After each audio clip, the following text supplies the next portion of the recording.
We interrupt this program to bring you the latest on the 3-day-old hostage situation in Grand Central Station. Field correspondent Mike Anderson on the scene. Mike, what's the latest? Well, Bill, there's rumor of good news. The mayor's just stepped up to the podium. He's about to address the hundreds of reporters and spectators, so why don't we just listen in? Thank you all. As you can tell by the smile on my face that I have good news. I'm happy and I'm pleased to announce just about 10 minutes ago, all 14 captives were released unharmed to our hostage negotiator. And just add that the perpetrator himself has promised to surrender in 22 minutes to our hostage negotiator. 22 minutes, Your Honor? Yes, we felt as though that was not an unreasonable request. You just wanted to listen to the last part of the Boxcar 711 old-time radio pod. Well, there you go. It's not unreasonable. So even if you're at work and they got a policy against it, you march right in there. Take charge of that computer, type in your browser, boxcars711.podomatic.com or boxcars711.libsyn.com. That's Libsyn. And if your boss has a problem with that, you turn around and tell them, back off, scumbag, or you too may need a hostage negotiator. It's not unreasonable. Around the internet, around the world, broadcasting from Dallas and Philadelphia, this is another Humphrey Camardella production. So you think you're smart, eh? You're nobody's fool? Brother, you can be taken. CBS presents Bunco Squad. The Bunco artist, the swindler, the con man. He comes in 1,000 disguises. He has 1,000,000 tricks. He can make a sucker out of you. Be on your guard.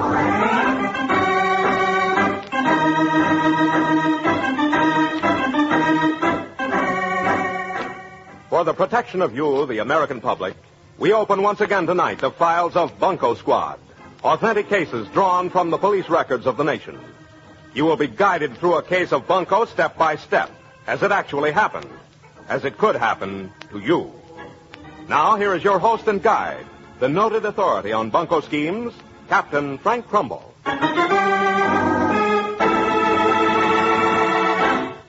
Good evening. We call the confidence man a Bunco artist because in his evil way, that's exactly what he is. The slickest, cleverest, most dangerous artist in the underworld. Perhaps you haven't thought that Bunco schemes can be dangerous. Well then, listen. It's just me, Wilbur. I swear that Miss Blanchard is helpless as a baby sometimes. Wilbur! Wilbur, where are you? My Langer never arrived. Wilbur! Wilbur!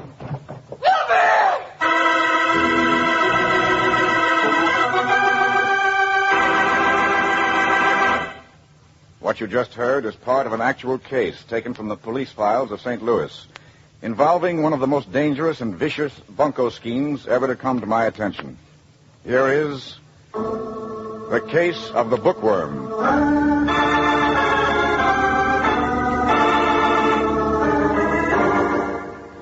The unfortunate victim in the case of the bookworm is a man by the name of Wilbur King. Mr. King is a retired heating contractor who had managed to save up a sufficient nest egg to live modestly with his wife Jane in a comfortable home just off Delmar Avenue. The Kings are honest, good, church-going folks.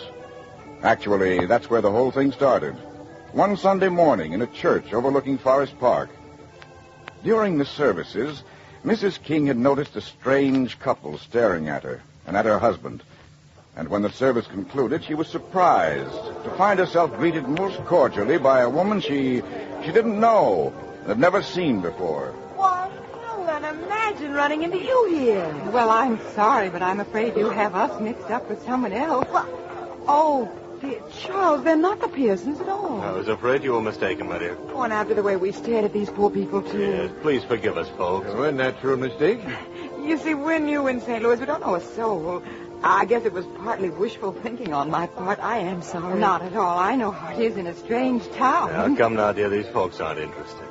Perhaps you could tell us where we might catch a bus to the Radcliffe Hotel on Kings Highway. Why, that's right on our way home. We'll be glad to drop you off. Oh, I wouldn't think of putting you to all that trouble. Nonsense. No trouble at all. Well, it's very kind of you.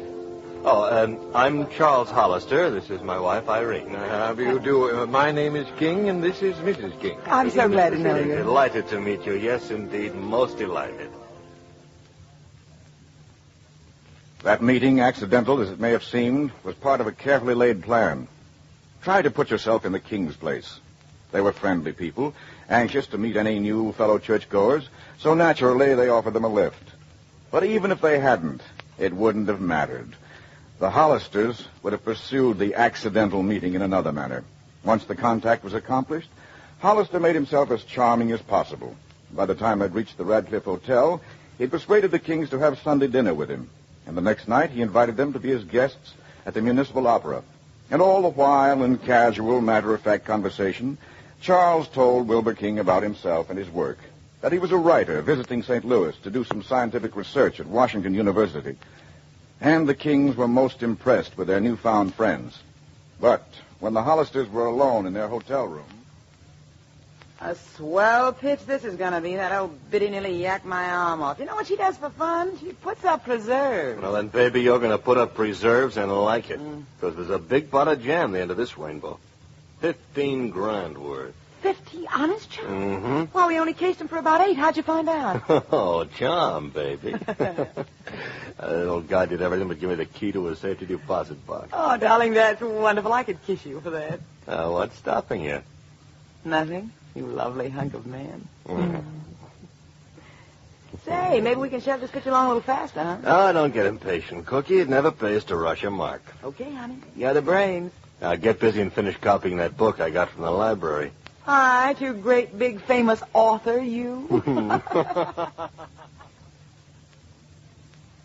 During the next 2 weeks, Hollister played Wilbur King like a trout.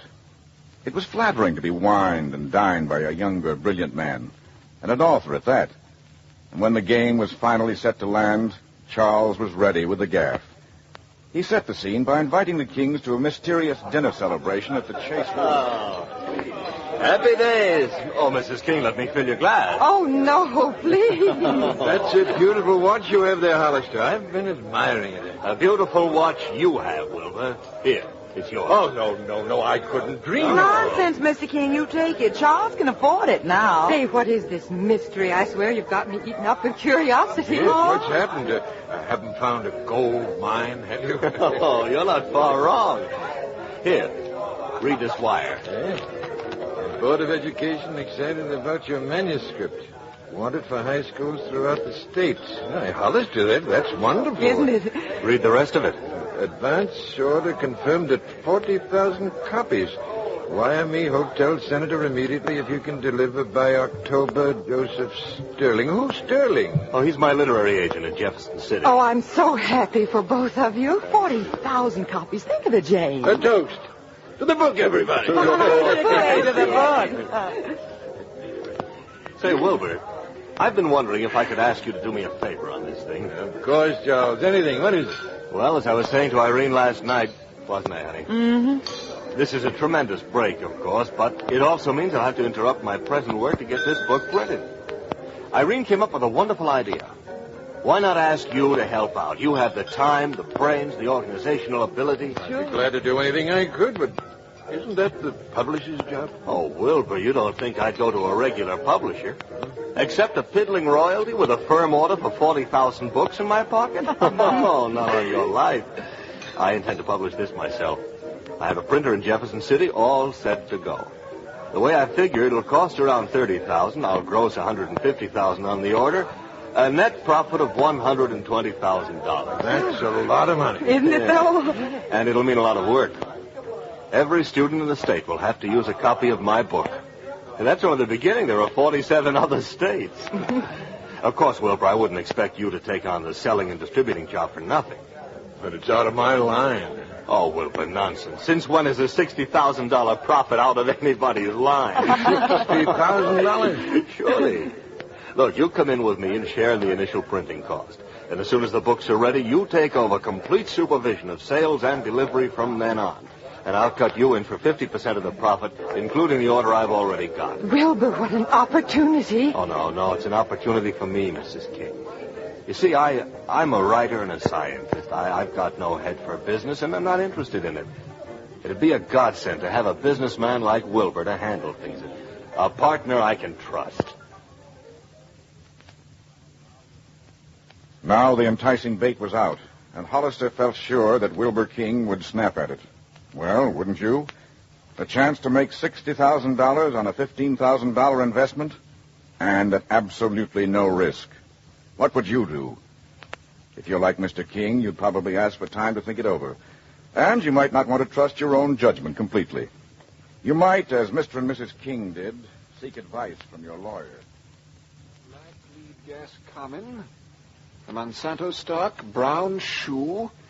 Wilbur, do you realize you're selling everything you own? Sure, John, we realize it, but it's only for a short time. 60 days, Mr. Hollister said. I don't know. I don't like this. But it's such an opportunity, and the Hollisters are such nice people. You said yourself that Hollister was perfectly right to handle this himself instead of through a publisher. I know. Well, he's leaving for Jefferson City to pay the printer in a day or two, and I've got to put up half the money if I want to share in the profits. Well, it's just that I hate to see you take a chance with practically all the money you've got. What kind of chance? Why, Mr. Hollister is known and respected by every big scientist and educator you can name. You should see the letters he has from them. Stationery can be obtained and letters can be forged. Forged? Why, you suspicious old codger. Well, that's what lawyers are paid for, Wilbur. To be suspicious old codgers. But what about the telegram from Mr. Sterling saying that the Board of Education had agreed to take 40,000 copies of the book? Say, I've got that wire right here in my pocket. I forgot to return it to Charles. May I see it, please? Sure. Sterling, eh? Excuse me a moment. Miss Kennedy, put through a person-to-person call to Mr. Joseph Sterling at the Hotel Senator in Jefferson City. Buzz me when you've got him. Thank you. Just an extra precaution, Wilbur. I'm sure your friend, Mr. Hollister, would appreciate that you're the type of man who makes a thorough investigation of a deal before he puts up his life savings. But Charles and Irene are such wonderful people. I'm sure why they wouldn't even suggest that Of course they wouldn't. This is just plain foolishness, John. I've been a pretty fair judge of men in my time, and I know, Wilbur, but a man can always be wrong. We'll see. Hello? Mr. Sterling? Mr. Joseph Sterling? Mr. Sterling, this is Judge Rowan in St. Louis. I represent Mr. and Mrs. Wilbur King in connection with a partnership that they're forming with a Mr. Charles Hollister. Yes? Yes. I understand that you are Mr. Hollister's literary agent. I see. Oh, really? Well, about the order from the Board of Education. Yes? Yes, 40,000 copies of the book. I see. Mm-hmm. Yes, I see. Well, thank you very much, Mr. Sterling. Goodbye. Well, what did he say? He says it's the greatest book of its kind he's ever handled. He says the 40,000 order is only the beginning. He expects every school system in the country to take it. Oh, well, what do you say now? I knew it. What an opportunity. The Hollisters are such wonderful people. Yes, the Hollisters were very wonderful people, and smart, too. Smart enough to have their accomplice, Mr. Sterling, waiting in Jefferson City just on the chance that the Kings might call him. Naturally, he confirmed the order. And so John Rowan, the lawyer, had to admit that the deal sounded okay. And Wilbur King sold out his securities, his only bulwark against old age, and handed Charles Hollister a check for $15,000. The next day, the Hollisters left for Jefferson City to sign the contract with the printer, they said. The Bunco scheme had worked.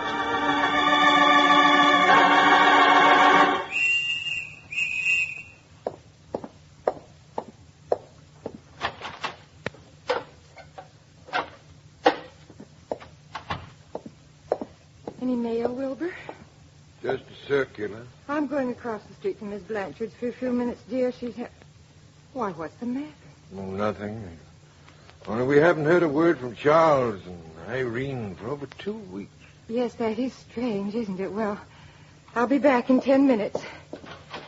I do hope nothing's wrong. They're such nice people. Yes. Such nice people.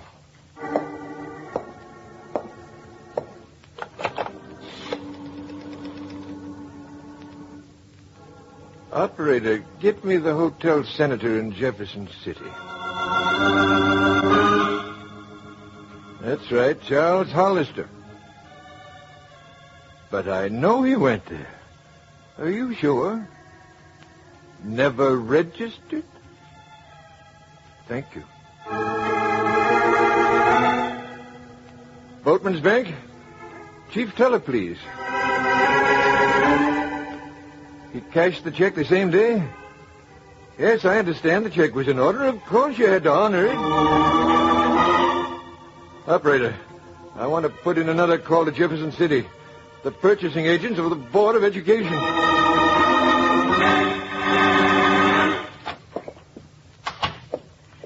It's just me, Wilbur. I swear that Miss Blanchard is helpless as a baby sometimes. Wilbur, Wilbur, where are you? My land, you're never around. Wilbur!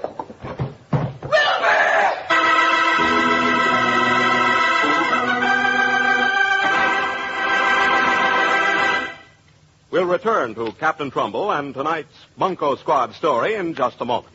To politely paraphrase history, George burns while Gracie fiddles, and the result is, of course, the laugh riot heard every Wednesday evening over many of these same CBS stations. George and Gracie are two of America's best purveyors of nonsense, and two neighbors everyone enjoys visiting. You can never tell what Gracie has up her sleeve, but you can always bet it'll get George into trouble. Be sure not to miss the Burns and Allen Show this Wednesday and every Wednesday at that spot on your dial marked CBS. Now, here's Captain Trumbull again to continue tonight's Bunco Squad story, The Bookworm.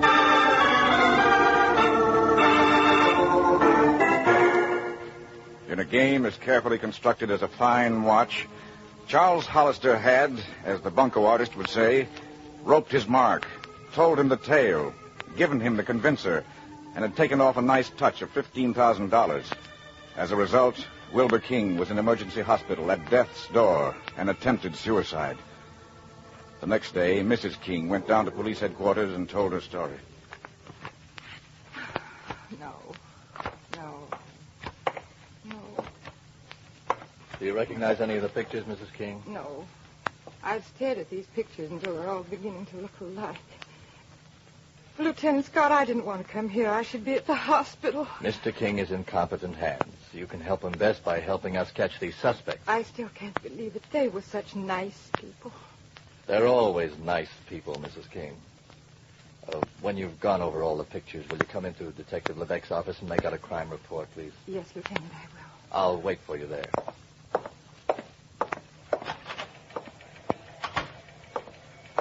No luck yet, Lee. She's still looking. She'll sign a complaint? Oh, yes. She's upset, but she'll come through. Here's all we've got to go on, Skipper. It's not much. Oh, this is a book? Pathetic-looking job, all right. Mm-hmm. Well, see what you can do with it. Will do. And this watch. Beautiful. Well, what's the connection? Oh, King admired it, and Hollister took it off his wrist and handed it over. Oh. You know these con men when they're building up a mark. Lend me your knife, will you, Lee? Sure. Here. Oh. Serial number... jot this down. 5231418. Gruen. I'll run a make on it. Say, did you see the piece in the Globe this morning about King shooting himself? Yeah. And if Hollister sees it, he'll take off for the moon. Maybe he won't see it. Fat chance. Anybody as smart as that bird is watching the papers, all right. Lieutenant Scott had his con man figured correctly. After paying off their Confederate, Joe Sterling, for his assist in answering the telephone in Jefferson City, Charles and Irene Hollister were taking it easy between jobs at the Hotel Southern in Memphis. Darling. Charles. Oh, don't bother me. Can't you see I'm reading? Oh, that silly St. Louis paper. What's so interesting in St. Louis you have to read the paper every day? Just careful, sweetie. You never know when a sucker might get panicky and run to the coppers. Doesn't cost much. What the... What's the matter? They held a copper already? Oh, worse than that. That jerk King shot himself. Oh, no, let me see. Here. Wilbur King, 54, cause given his despondency when a team of confidence workers doped him out of his life savings. Why, that's stupid. Condition very critical. You know what that means? If he dies, that's technical murder. Chuck, they can't tie it to us, can they? We were careful. Shut up and let me think. Tried to cover everything.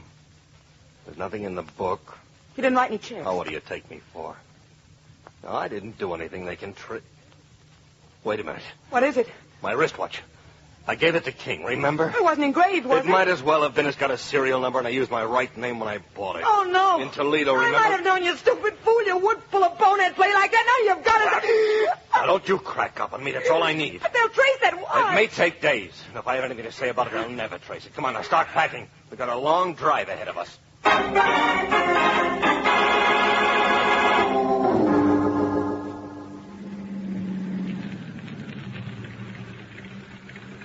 Okay, here we are. Everything clear? Yeah, I think so. Oh, Chuck, I don't like this. And I love it, I suppose, I don't know, but... Look, you just keep this car running. I'll be out as soon as I can. I've got to get the sales record from that jewelry store before the cops trace that watch. Be careful, Chuck, please. Yeah.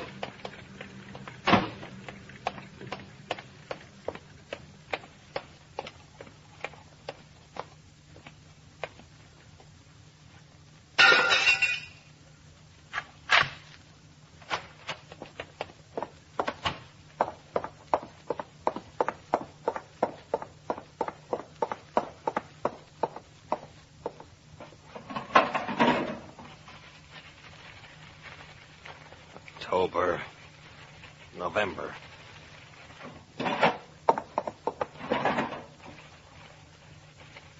December. Where's December? No.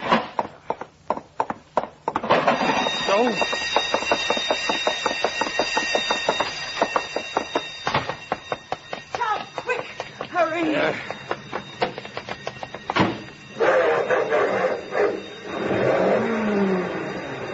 Oh, you numbskull, get this thing going. I'm trying. I'm trying. Oh.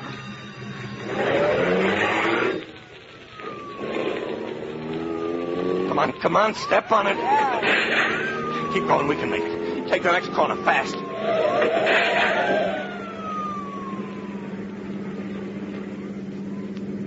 We made it. Yeah, don't stop. Keep this thing moving. Yeah. Did you get the record? No, the alarm went off before I could find it. You'll never get it now. The cops will blanket this place in no time. Yeah, I know. Head for St. Louis. St. Louis? Why? I gotta get that watch back. Our only chance is that Mrs. King hasn't told the cops about it. Now step on it. When things were going his way, Hollister was a smooth, affable conman. But now, in trouble, over his depth, cornered, the veneer came off to reveal him for what he was. A desperate, dangerous criminal, ready to stop at nothing. Meantime, in St. Louis, Bunco squad was making headway. Detectives Scott and Lebec were beginning to fit parts of the puzzle into place. Hello, Lee. What's new on the King case? Well, this for one thing. I got it at the public library. A book, huh? Science Progresses by James Widmark. Published 1941. Mm-hmm. And guess what? Yeah, I know. The manuscript Hollister showed Mr. King is an exact copy, word for word. Right. No wonder King thought it looked okay. Well, that locks up the intent to defraud angle. Yeah. Oh, say, here's something else. I got a report from the manufacturer on the watch Hollister gave King. It was sold by Levine and Wise in Toledo. Levine and Wise? Yeah. Why? What's up? I just saw a teletype. Levine and Wise were knocked over last night. Uh-oh. That isn't all. Nothing was taken. What? But all the sales records were disturbed. This is a break, Lee. Hollister must have broken into the jewelry store trying to get the sales slip on that watch. That means he bought it in his own name. Yeah. And suppose he didn't get the sales slip. Well, we can check that. If he didn't, he might come back and try to get the watch on the chance that Mrs. King forgot to tell us about it. Lee, get that watch out of property, will you? Sure. What have you got in mind? I think it might be a good idea to give it back to Mrs. King.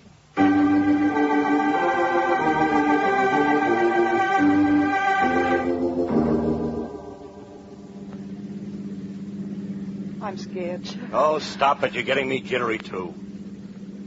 7 years without a hitch, and then this has to happen. Suppose something goes wrong. For Pete's sake, lay off. Look, we cased the house for 2 days, haven't we? Yeah. Not a cop in sight. She goes to the hospital. She comes home. It's all clear, I tell you. I'd feel better if you'd ditch that gun. I said I wouldn't use it, didn't I?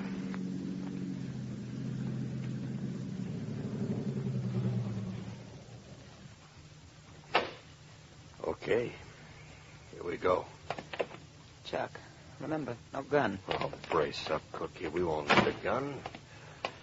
We can con her out of that watch blindfolded. Okay, honey. We're on. And don't forget to keep her occupied while I look for that watch. Irene.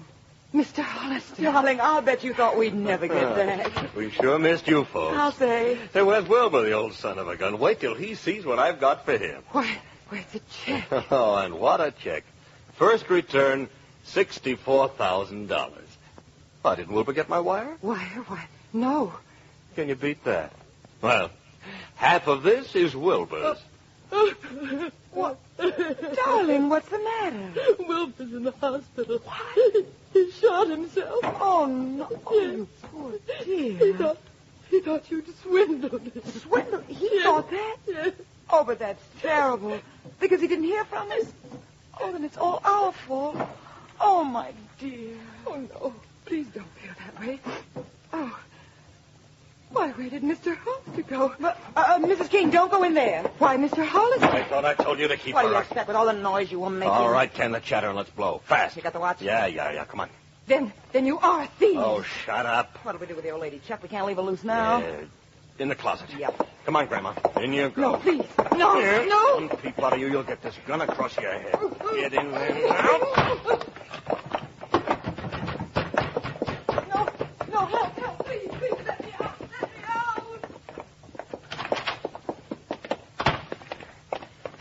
Let's slow down now. Yeah. Don't want anybody to see us running.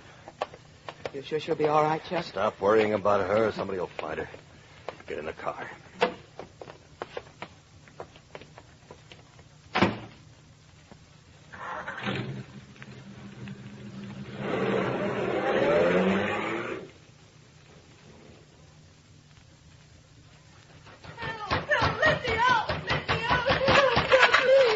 It's all right, Mrs. King. You're safe now. They were just here. They took the watch. We know all about it, Mrs. King. We've been staked out here for several days. I saw every move they made through the window just now. You were in no danger. You were outside? Then why didn't you stop them? We let them go on purpose. Lieutenant Scott is trailing them right now, right to wherever they've hidden your money. I hope.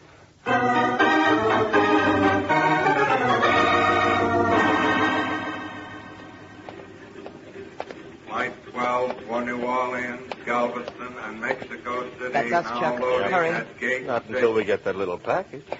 Got the locker key? What a question. Let's see. Number 587, 56. Huh?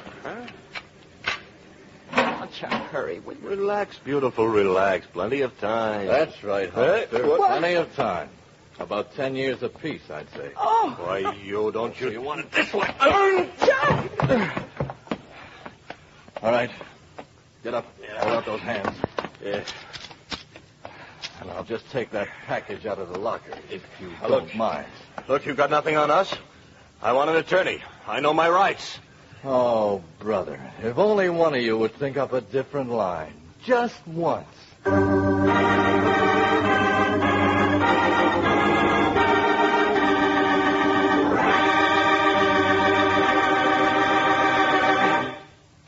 So there you have the case of the bookworm. It was taken from the files of Bunco Squad through the courtesy of St. Louis Chief of Police Jeremiah O'Connell. And now we have a message for you from Chief O'Connell himself. Thank you, Captain Trumbull, for the opportunity to expose one of the most vicious swindles ever attempted in St. Louis. Thanks to Bunco Squad, nearly all of Mr. and Mrs. King's money was recovered. And I might add, Mr. King recovered, too. The Hollisters were convicted of grand theft bunco, burglary, and assault with a deadly weapon. Both are now serving a 2 to 14-year sentence in the penitentiary at Jefferson City. Thank you, Chief O'Connell. It has recently come to my attention that the bookworm Bunco is again being tried. This time in Cleveland, Minneapolis, and Oklahoma City. We trust that tonight's dramatic presentation of this case will serve to warn the citizens of those communities. Next week, we open the files of the police force in Albuquerque, New Mexico, for another unusual and dangerous bunco game. Be sure to join us then for the story of the vanishing freight cars. Until then, this is Captain Trumbull saying good night and leaving you with this warning. The Bunco artist is clever. The Bunco artist is vicious. The Bunco artist is dangerous. So, be on your guard.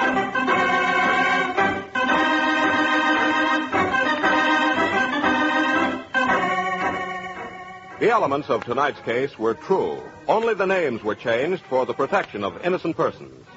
Chief O'Donnell was represented in proxy by his permission. Next week, Captain Trumbull again opens the files of Bunco Squad for another authentic case drawn from the police records of the nation. Join us then, won't you? And meantime, be on your guard.